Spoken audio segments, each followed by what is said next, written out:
Hi everybody, Andrew Cuneo here with another Alchemy deck tech. This time it's going to be a Temur ramp deck. This is a kind of archetype that really just didn't exist in Standard at all, but in Alchemy there's this card Settle the Wilds, which I think is an incredibly powerful card if you can build a deck to take advantage of it. So you seek a basic land and then you get a permanent card with mana value equal to the number of lands you control just into your hand. So it's an inherent 2-for-1, and if you construct your deck properly, you're not really getting a random card, you're literally playing a tutor to get a specific card, depending on how many lands you're going to have in play. So you're obviously not going to have 3 lands in play when Settle the Wilds resolves, or at least hopefully you're not. You could maybe find some contrived way to do it, but that's not the way this deck works. So you're going to have 4, 5, 6, 7, 8, 9 lands in play when it resolves, depending on what turn you're casting it and what the game situation is. So the trick with this card is to try to figure out what are the best things to ramp into, what kind of cards do I want to make sure that I draw every game, because it's going to make your deck a lot more consistent if you're going and getting a 4 or a 5 mana card from your deck, because in addition to however many copies of that card you've put in your deck, you're also just going to essentially be tutoring for it with 4 copies of Settle the Wilds every game. So what's the best 4-drop to go get in Standard? In a ramp deck, it's Key to the Archive. So what this deck does, it pretty consistently is going to produce a turn 4 Key to the Archive, because either you're going to draw the Key to the Archive, or on turn 3, you're going to play Settle, go get a 4th land, get the Key to the Archive. So then on turn 4, you're going to play Key to the Archive. So at that point, you haven't really ramped ahead, because your turn 3 play, you put your 4th land into play, and then on your turn 4, where you theoretically have 5 mana, you're just playing the Key to the Archive. So this is you're not really accelerating, you're just sort of generating more resources that eventually on a later turn, you're going to wind up doing something that is ahead of curve for the turn. So let's look at the other cards that you're getting at 5+ mana. So 5 mana, I think when you're building Settle the Wilds deck, at these higher mana costs, you should only have exactly 1 card that you're getting. You should have identified the best card to get, and that should be the only one you can get. So here, I've got A-Lier as my 5-drop of choice. This is a really spell-heavy deck. We'll circle back and look at the 1 and the 2 mana cards and the other 3 mana cards. So it's fairly spell-heavy. The only things that aren't really spells are the permanents that are being tutored for with Settle the Wilds. So A-Lier is good here. This is not like one of the control decks from before A-Lier was nerfed, where your plan is to sort of control the game and then set up a great graveyard, and you're going to have this A-Lier, and once you're on tap with A-Lier, you're going to win. This is more, you're getting a 5-drop. This A-Lier is just going to be sort of a value play. Also, the fact that it makes your spells uncounterable is pretty nice. So that's sort of the idea with A-Lier as the 5. Moving up to the 6, I've got 1 Tovolar's Huntmaster. I think that's the best 6 you can get in the Temur colors, but honestly, it's not an incredibly exciting card. It's just generally a good stabilizing card. It's never going to be awful in a game. Most of the time, it's not going to be good enough to just win the game on its own.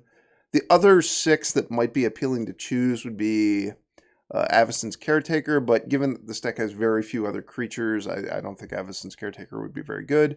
So this is the 6 I've chosen to use. Going up to 7. 7 is where the choices actually get interesting. So in the Temur colors, I think the best choice is Koma, Cosmos Serpent.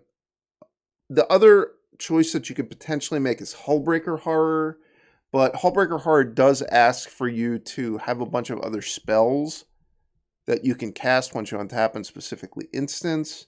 And in a ramp deck, you're going to play a lot of your spells to ramp to get to 7 mana quickly.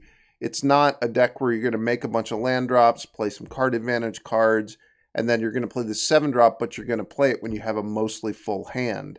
Here, your 7-drop might be the last spell you have that you're casting. In a lot of your best hands, you're just going to go ramp, ramp, 7-drop, and then you might have 1 or 2 other spells left. So I don't think Hullbreaker Horror is the right way to go here. I think Koma is an excellent option. And Koma, one of the things that always held Koma back was Divide by Zero was good against it.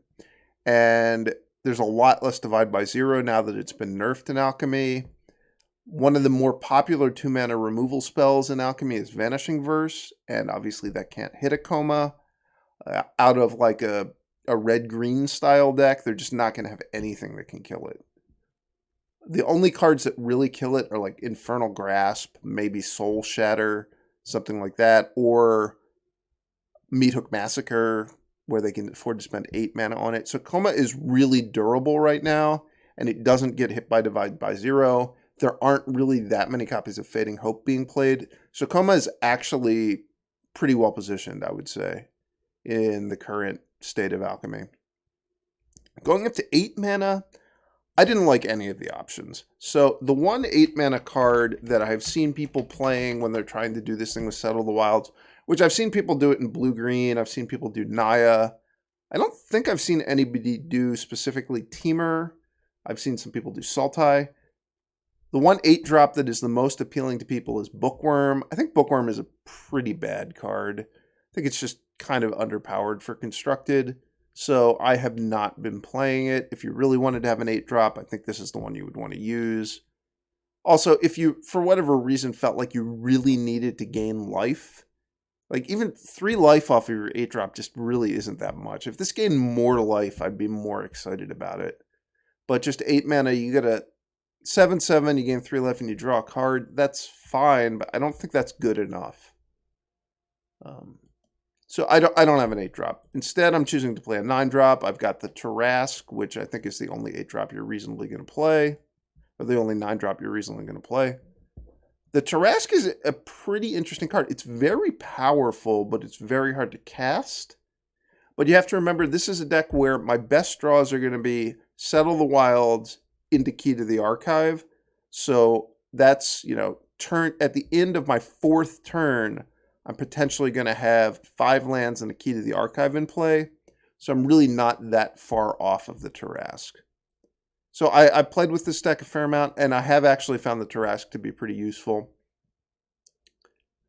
I think if you wanted to make room for another cheaper spell, you could maybe do without it, but I have won games because I have it in my deck for sure. One thing to remember when you're playing this deck is you want Settle the Wilds to function like a tutor, so you need to be thinking about whether or not to play your 7th land, whether or not to play your 8th land, because you want the Settle the Wilds to get the card that you need it to get. So you might hold off on playing a 7th land so that the next turn you can play Settle the Wilds, it will find you your 7th land, and you'll get a free Koma. That's something you have to keep that in mind the whole time you're playing with this deck. Moving on to some of the cheaper spells, which I skipped over because they're the kind of the things that make the deck function, but they're not the high points of the deck. So I've got 4 Smoldering Eggs in the deck. This is a deck that's playing a lot of instants and sorceries. I think Smoldering Egg is one of the best cards that you just don't see very often in Alchemy because there haven't been a lot of these red-based spell decks being successful. But Smoldering Egg is just an incredible card. It blocks pretty reasonably, and if your opponent can't kill it, and it flips and it's in play for a turn or 2, it just absolutely takes the game over. So I'm happy to play that in a deck where my game plan is to play, a 3-mana instant that's going to ramp me, and then I've got a bunch of other instants and sorceries. Other instants that I've got for Expressive Iterations, just a great card advantage card. It's also a really nice card in a ramp deck because, ramp decks, you're going to run out of steam if you aren't playing some amount of 2-for-1s. And this is just a card that when you're ramping, you have access, you're going to get to turns where you have access to a ton of mana. So you're going to be able to potentially hit 2 spells and play them that turn because Expressive Iteration is so cheap. I've got 2 copies of Emergent Sequence. It is a ramp spell. It's a ramp spell, though, that you're forced to ramp onto a creature, which is just inherently very vulnerable. So this can be good in games when you're on the play, for sure, because If you play this on turn 2 on the play and your opponent wants to kill it, they're going to have to use their turn 2, which means that they're probably not going to have anything on the board when you get to take your third turn. Also, I mean, they don't always kill it. Sometimes you do get the mana from it. I don't think this is a particularly great card, so I'm only playing 2 copies. The other thing is that both Emergent Sequence and Settle the Wilds seek for basic lands, which when we look at the lands, that's the trickiest part about this whole thing, is trying to play a 3-color deck where you need to have basic lands in your deck to find with Settle the Wilds and Emergent Sequence. But you also need to have access to 3 colors. That is the hardest thing to get right about this deck. I'm not 100% sure I've gotten it right, but that is really the trick with this whole situation. A couple of spot removal spells in Abrade and Brittle Blast. Just generally solid cards. A couple of Fading Hopes. The Fading Hopes are a concession to the fact that the way the lands function in this deck, you are going to wind up having kind of awkward tapped land draws sometimes on turn 2. So just having a 1-mana interactive spell is really nice for buying you time. Also, this is one of those kind of decks where you can afford to make some card disadvantage plays just to make sure you get to your late game, because your late game is so overwhelming. Koma can pretty easily just beat a lot of decks single-handedly. So if you just buy time to get to your Koma, you're going to be fine. Then some Shatterskull Smashings, which obviously they function as lands, but also if you're ramping, you're going to have a ton of mana in play. So you're going to potentially just turn them into 2-for-1s where you kill 2 of their creatures or their Planeswalker. And then there's also 2 Discover the Formulas, which Settle the Wilds only seeks permanent, so you're never going to seek Discover the Formula.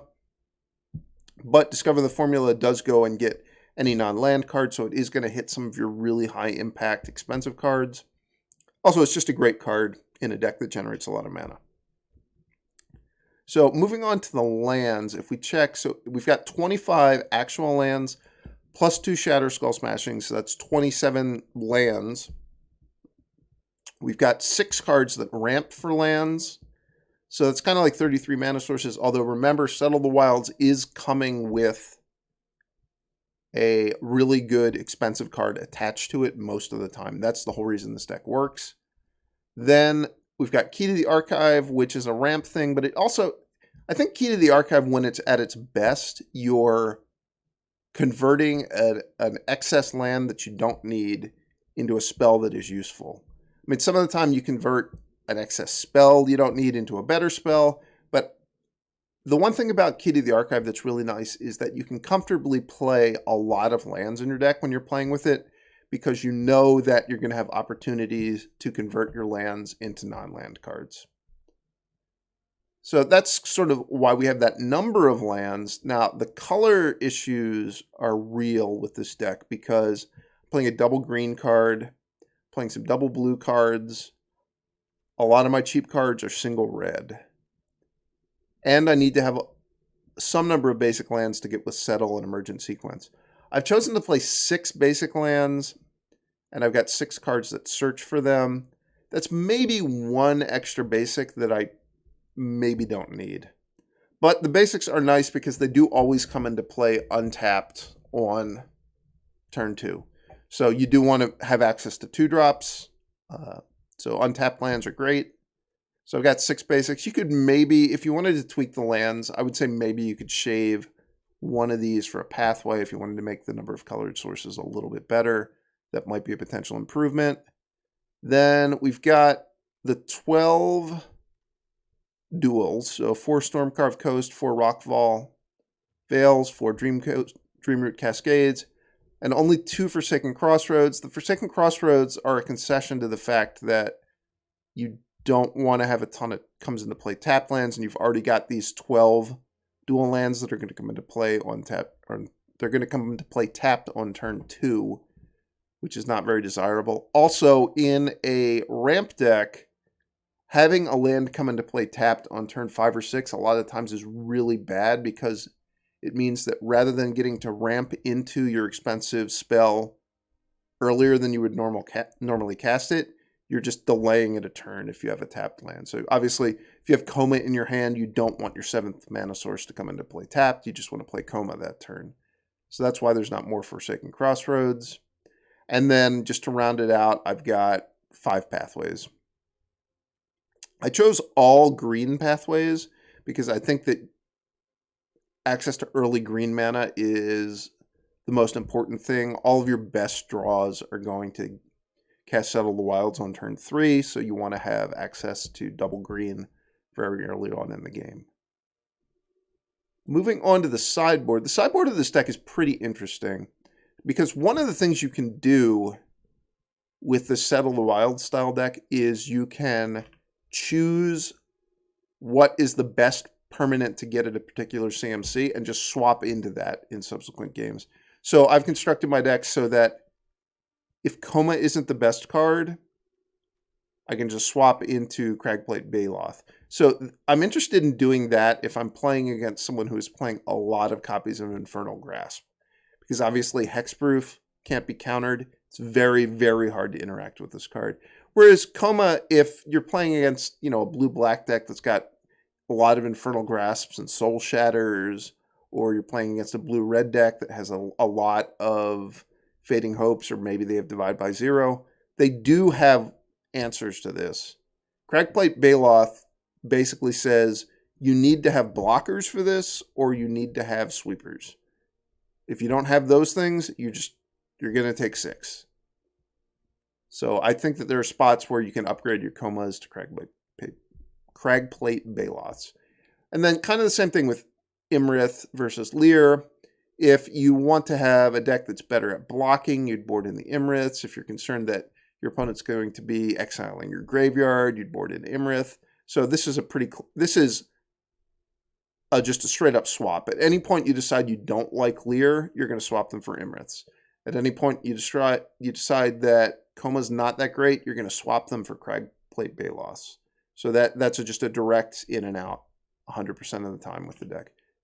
That's the only casting cost that I've chosen to do that at because there are no other good 9s you'd want to play. I don't think there are any other good 6s you'd want to board into. For a while I played with one copy of Waking the Trolls, but it just wasn't a very good card.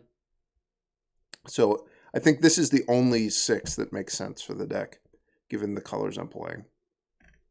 So the rest of the sideboard is kind of a couple sweepers, burn down the houses, which, that's obviously just against creature decks. It's also very good against people who are playing Planeswalkers. Then a bunch of permission, which that mostly is going to come in against your blue decks. We've got a mix of 2 Disdainful Strokes, 2 Negates, 2 Test of Talents. Against like a Dragons deck, you can board in Disdainful Stroke. Against a white-black Sanguine Brushstroke deck, you might want to board in Negate. You might want to board in Test of Talents against non-blue decks. You're just going to have to think about how you want the game to play out and think about what your opponent's playing. One copy of Broken Wings, which is kind of a flex card that is conceivably good against a white-black Brushstroke deck, and it can also kill a Townraiser Tyrant. I'm not 100% sure this is the card you want. The sideboard is still definitely a bit of a work in progress here. And then 2 copies of this speculative card, Long Rest. I was interested in what is a late game card I can play against the Brushstroke decks that's going to gain me life and, give me sort of a game-winning advantage. And I think that might be Long Rest.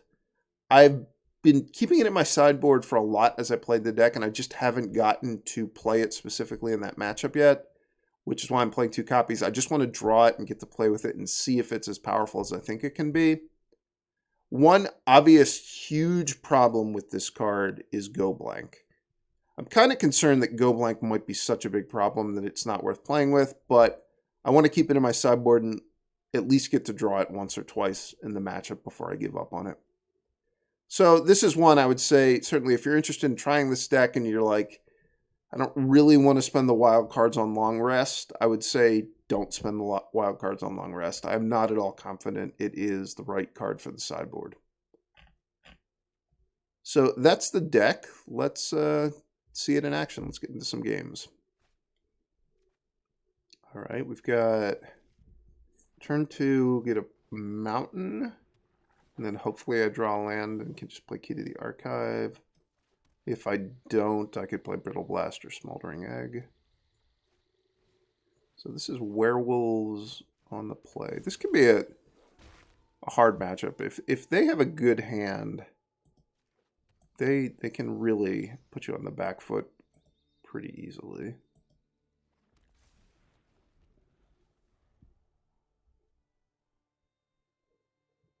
Even if I draw my 4th land, I might not be able to afford to play Key to the Archive, depending on what they do. Yeah, this is kind of a ridiculous draw, honestly. Magic didn't used to be the case where you would just get attacked for 7 on turn 2. But stuff like that happens now.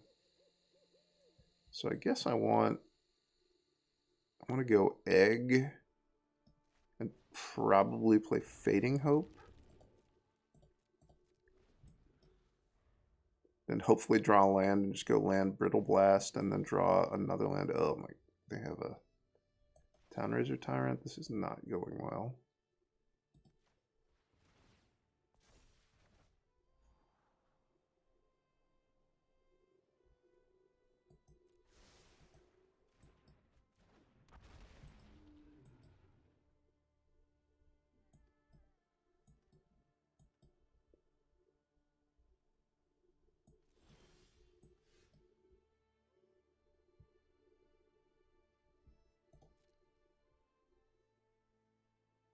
Ooh. Messed up. I should have cast the Brittle Blast. Now I have to have my mountain tapped when I shouldn't have needed to do that. That was bad.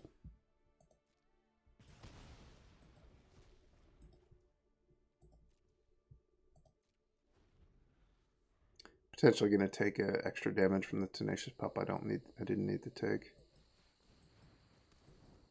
Okay.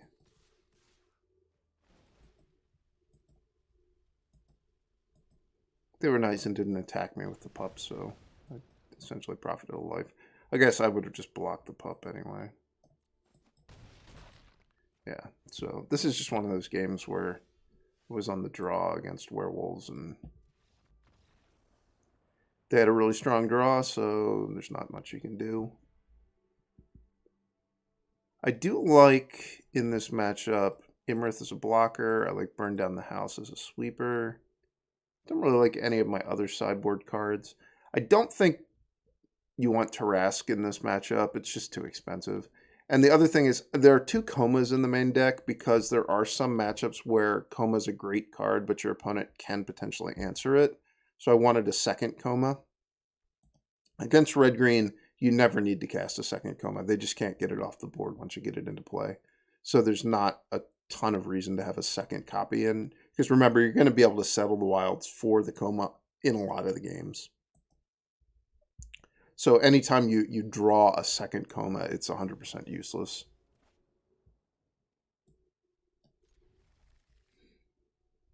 I'd be a little bit concerned this hand would be too slow on the draw. I think on the play it's fine. I mean, realistically, in this matchup, if this hand isn't good enough on the play, then your deck just can't function.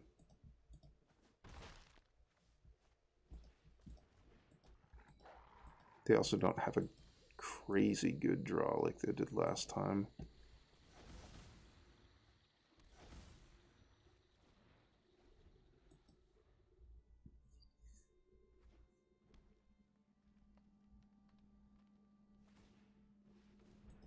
Yeah, this is not a very good draw from them at all. So what are my options? I can just play a 5th land, settle, get a Huntmaster. That seems pretty strong. So I'm going to start with Expressive Iteration, just to spend my mana.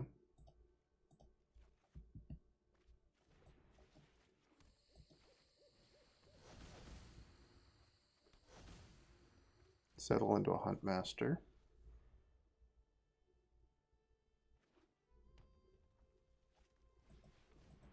Halana is a very strong card. That might be a problem.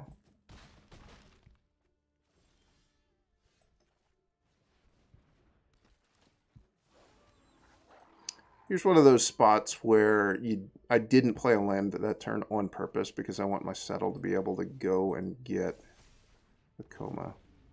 But I'm just dead. Because they're going to give Townraiser Tyrant haste. Well, that was kind of a beating.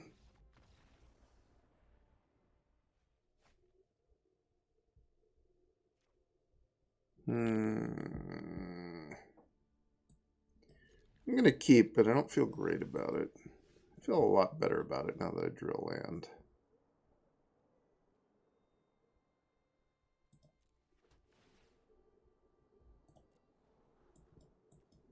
Certainly don't want that one.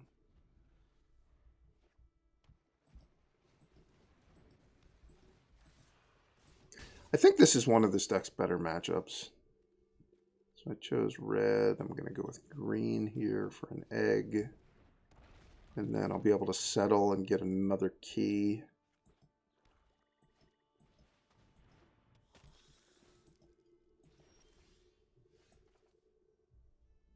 I could also just play another blocker for the Florian. I don't think I need to worry about it too much, though. I think that against red-black, if I can just get to Koma, it should be good enough a lot of the time.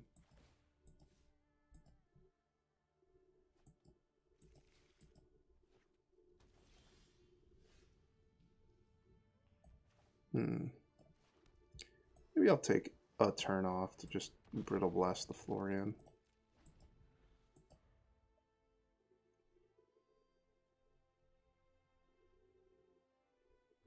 If I had just played the key that turn, they would have been able to attack me for 5 down to 8. And maybe played something like a Townraiser Tyrant, and then I would actually have been in a little bit of trouble.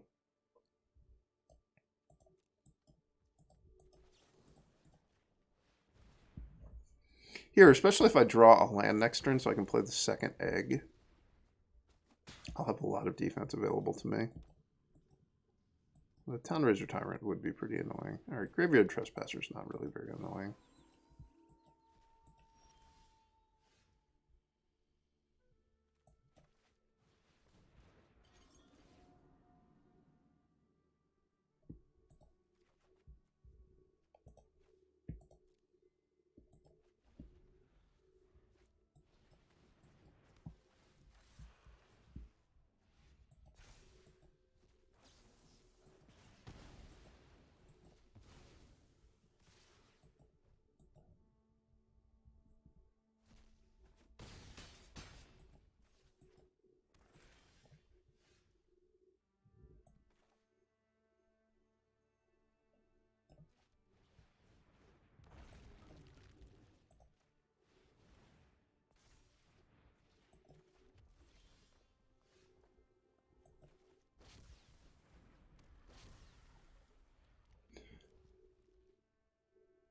So I should be able to survive here, though. Although if they want to, they can really go hard. And I'm going to take 3 damage and go to 2.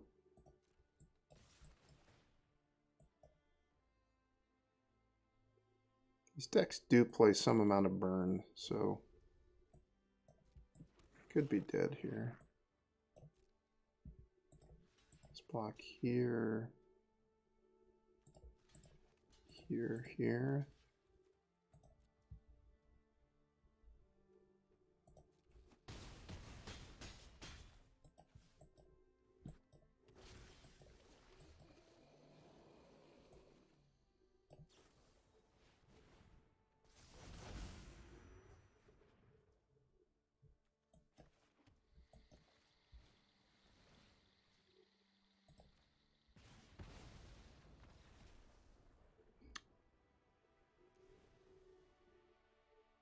I think I actually messed up. I think I could have just dealt lethal to them if I just attacked. Oh no, I couldn't because the Serpent had Summoning Sickness.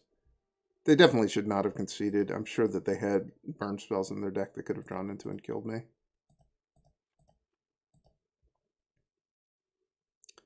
Basically sideboarding the same way. I'm going to try one long rest in this matchup because the games can get somewhat grindy. They're also a go... Oh, whoops. I submitted a 62 card deck. That was not intentional. I meant to remove the Fading Hopes from my deck.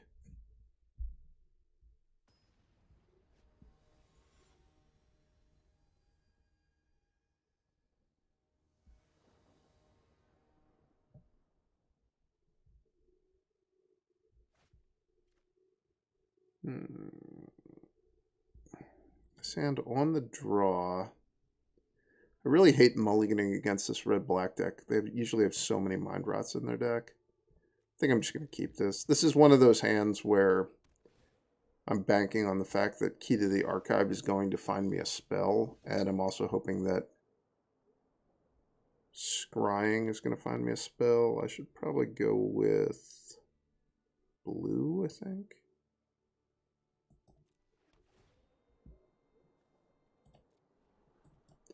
You're not a spell.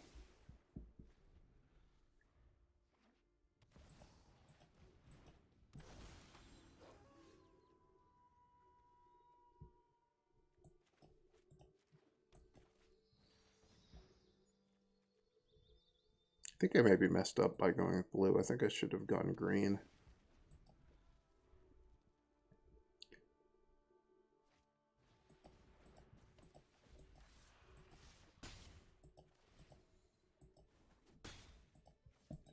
I got a Key to their Archive of their very own.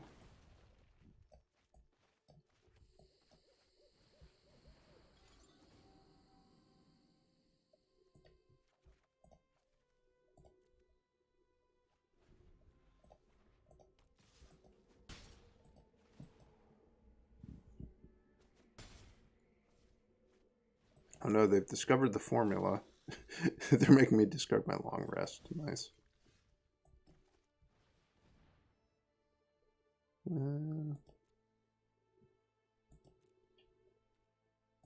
Sure. We'll get rid of our land to get rid of all their creatures.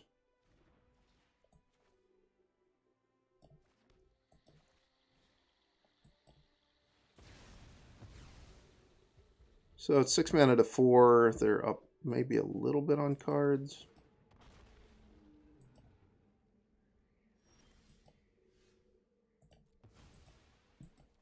It's not really what I wanted to see. So I want this to find me an Iymrith. And I think I want to have the egg in play. The egg can block the Den of the Bugbear. So I don't need to worry about Lightning Helix right this second.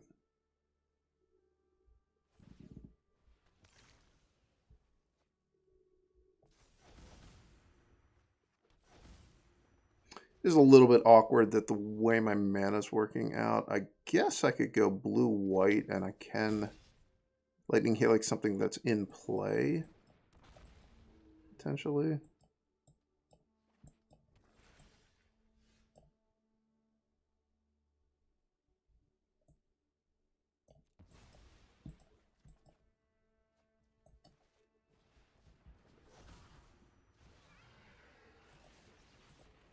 If they go all out and attack me, I'm going to go down to 1.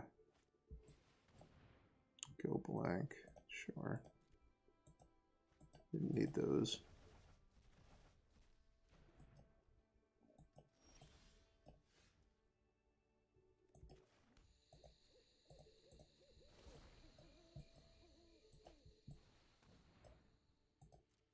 They go blanking me again. Yeah.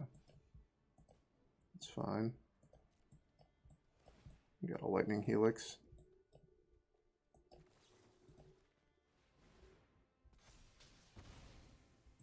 Hopefully I draw a Koma or something that lets me flip the egg. That's pretty good. Only kill one of the Town Razor Tyrants, but that's still great.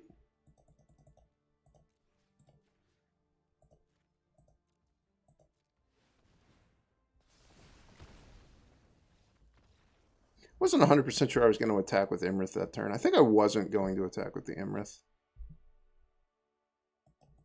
But the opponent had seen enough.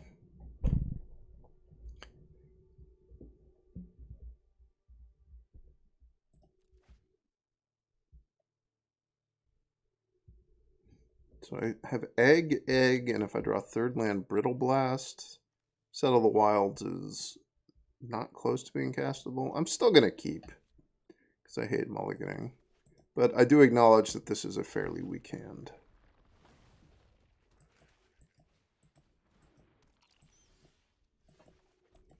Third Egg was not the thing I was most hoping to see. Land that produces blue mana is the thing I was most hoping to see. Alright. That's good, though. The fact that they're using their mana and cards to interact with my Smoldering Eggs when I have so many of them is fine. The worst possible scenario here would be that they had a hand that could just ignore my Smoldering Eggs, given that that's the only card I can cast at the moment.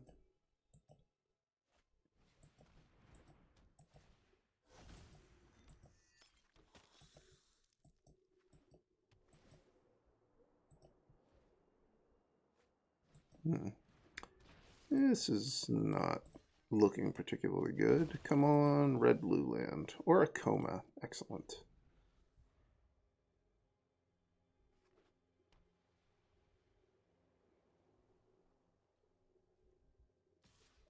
So this is one of those speculative hands that just didn't work out. That's what, 5 or 6 draw steps in a row that I just didn't even draw any lands.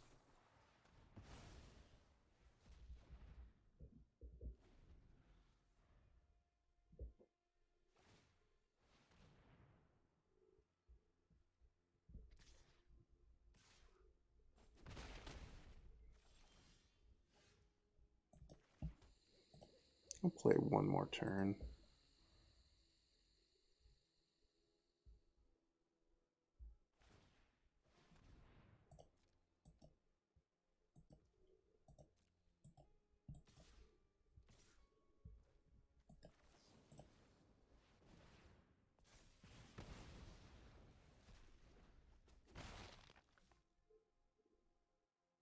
Maybe I can draw a land and use the key to go and get like a lightning helix and something will start going.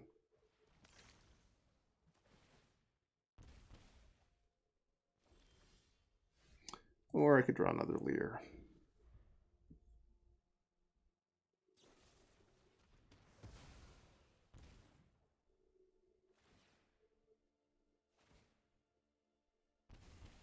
So I'm functionally at 5-3. I guess I'm not 100% dead. I am very dead, but in theory I could maybe come back.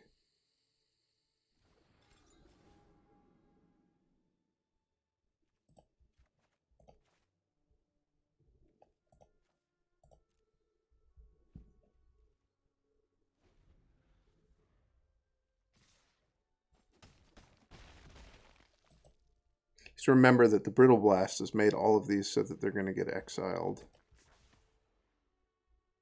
Not this one, though. If they just have Deadly Dispute, I'm dead. Or, really, if they just have anything, I'm dead here.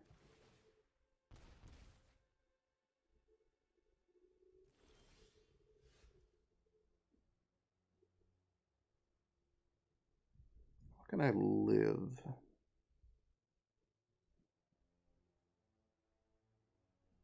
Is there anything I could draw that would allow me to live?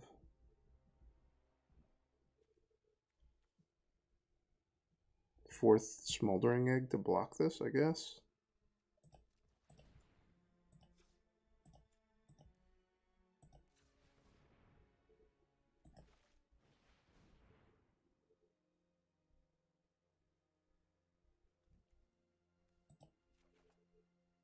Enough mana to play both of these? No, I'm mana short. I guess I could still just draw into the Smoldering Egg. You're not Smoldering Egg, I'm dead.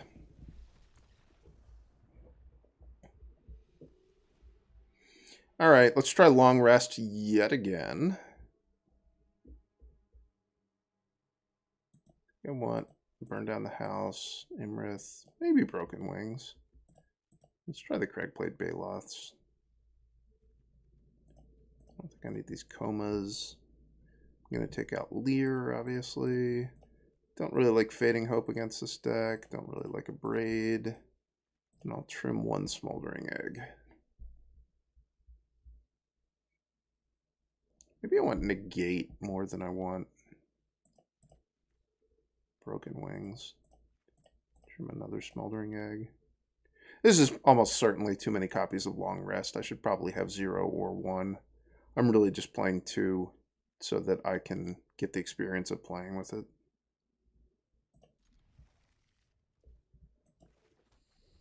Definitely want to play this land turn 1 because I could draw Emergent Sequence on my first turn.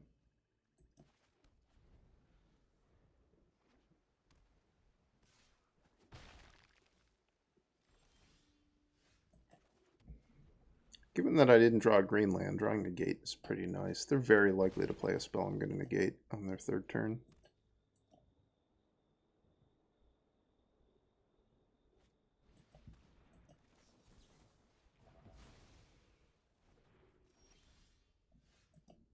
What a horrible draw.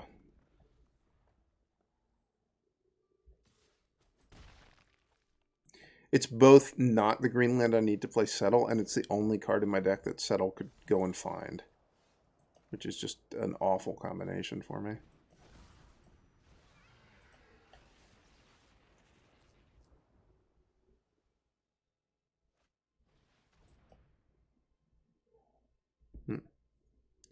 Definitely don't want you.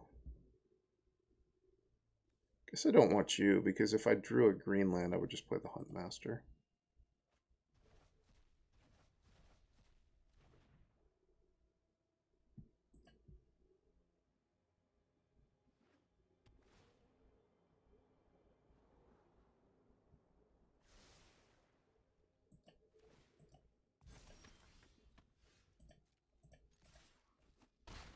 Reasonable chance this dies to Rite of Oblivion now, but I want to draw a card. I could leave Negate up for Rite of Oblivion, but if they have another land, they're still going to be able to kill the Iymrith because I could just cast it twice.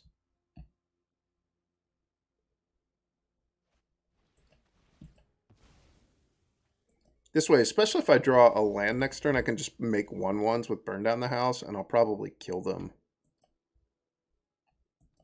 before the wedding announcement gets too out of hand.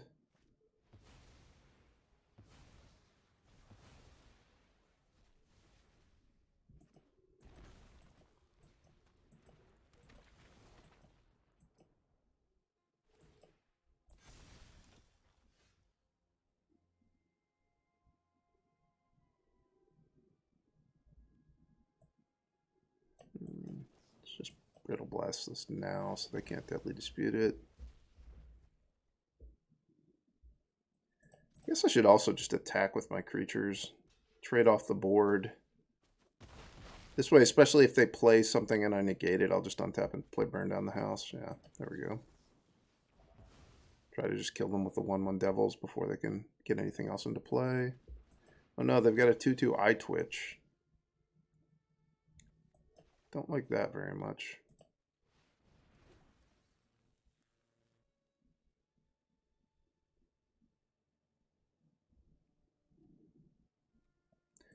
Honestly, don't even really want to trade with the Eye Twitch. I maybe shouldn't have even played that.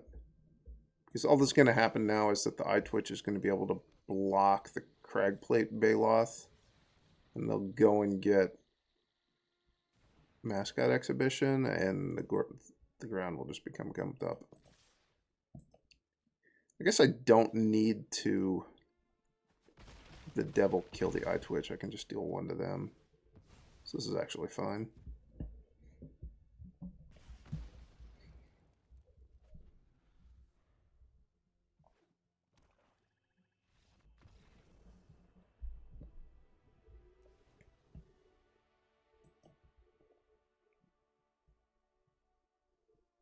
Well, Long Rest continues to seem like it would be terrible, but I'm going to continue to play it. I still want to have the experience of drawing it and having it be bad in the game before I take it out of my deck.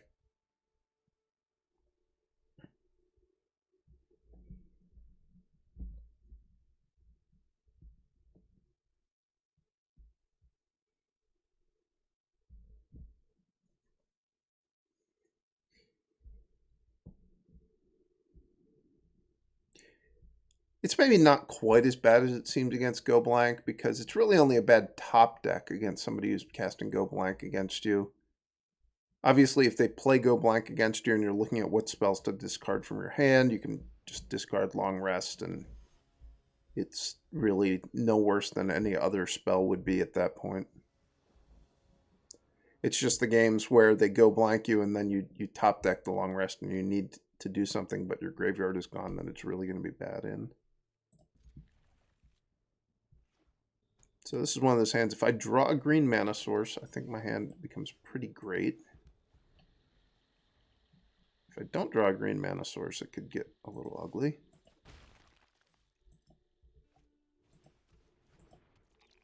Being overrun by eye twitches.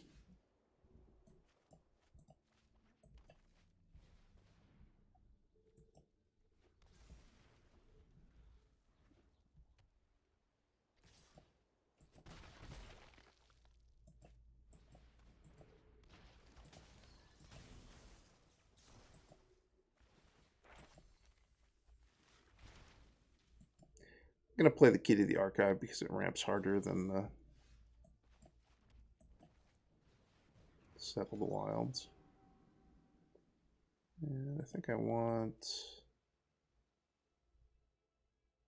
none of these. I guess I'll take Doomblade and discard it.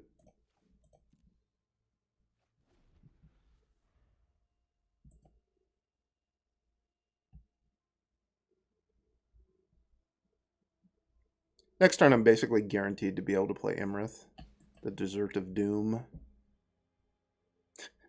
Opponent's probably looking at my hand like, what the hell are you doing? Why do you have this? The Desert of Doom cannot successfully block the Fellstinger. I might have to just block it with this mountain.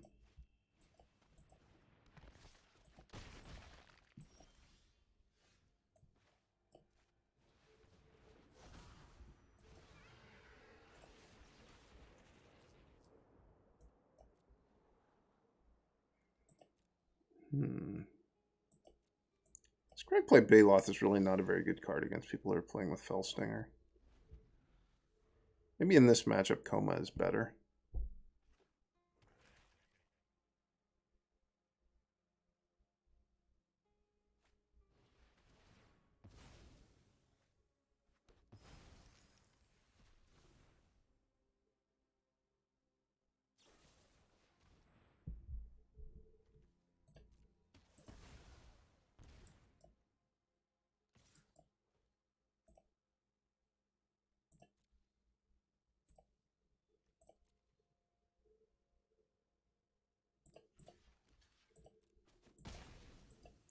I'm going to trade and bank on my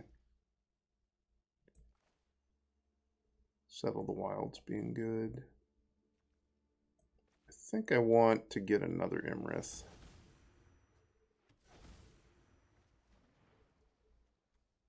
That's on green. Guess I'm going to put this one on red.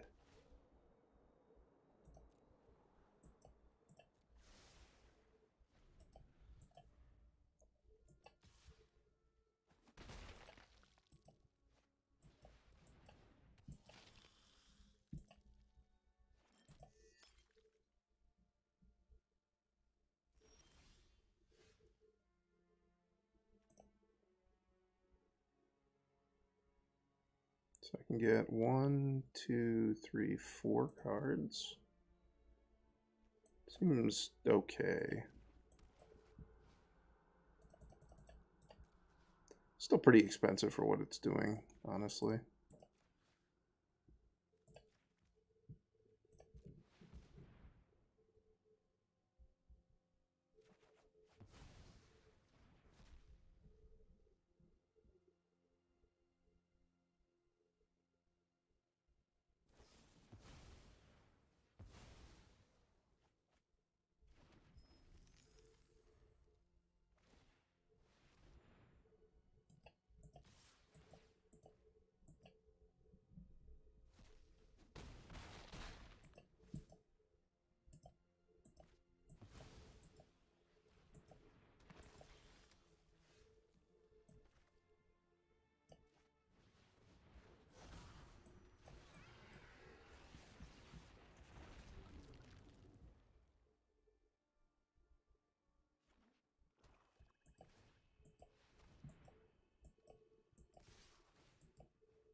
Boxer forced there.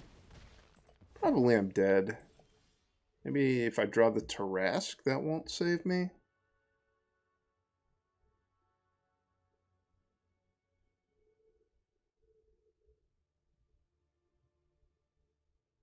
Yeah, I'm just dead.